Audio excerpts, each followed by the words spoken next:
Do you ever feel like you're overwhelmed or like you don't know the reason why, but all you know is that the feeling is not going away? Although this may not be your initial thought or idea, studies have actually shown that reading can not only reduce stress levels, but it can improve mental health as well as memory. And no one wants to have bad memory, so why not read a book every once in a while? A study actually in Emory University did a study over people, a group of people, and it showed that there was a long-term and permanent effect on people who read for longer periods of time than compared to people who didn't read in general.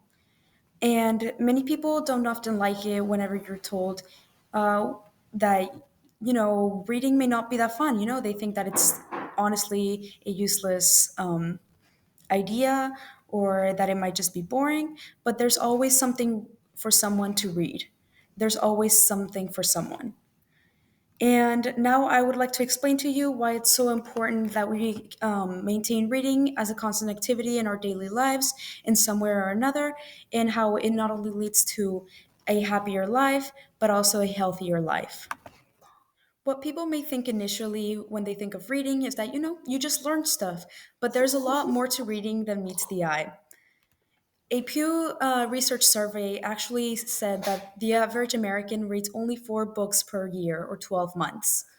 And in our busy day to day lives, we don't always have the time, or we don't think we have the time to just sit down and just read a book and relax.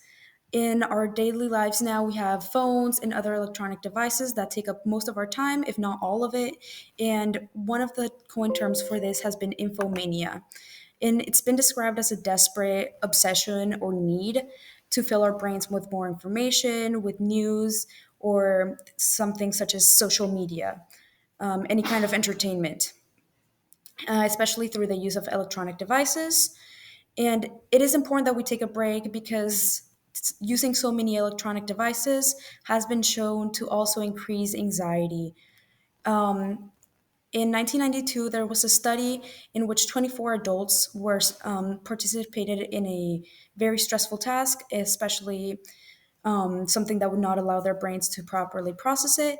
And then they read for about an hour long period, and it showed a significant reduction in their anxiety levels. And the need to read is also not only because you get to learn stuff, but because of this side effect that you are able to process things more slowly instead of being overwhelmed and constantly putting more information into your brain. And not only that, but it can also help reduce the risk of neurological illnesses such as Alzheimer's. Another study by Robert Friedland claims that people who don't exercise their gray matter, which is explained right here, which is the part that actually processes information in the brain. If you don't exercise that, that's how you begin to lose brain power.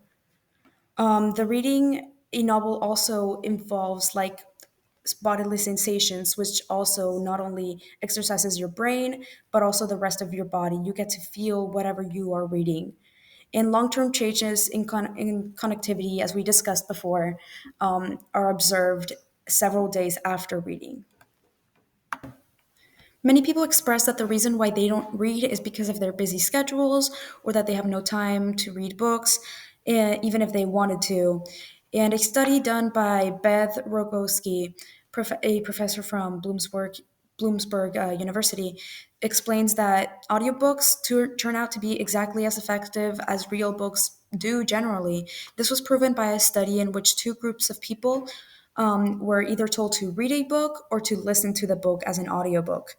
And they were later tested on the book, and the results showed that both groups reported very similar scores, which means that the fact that one of them was an audiobook did not necessarily change anything.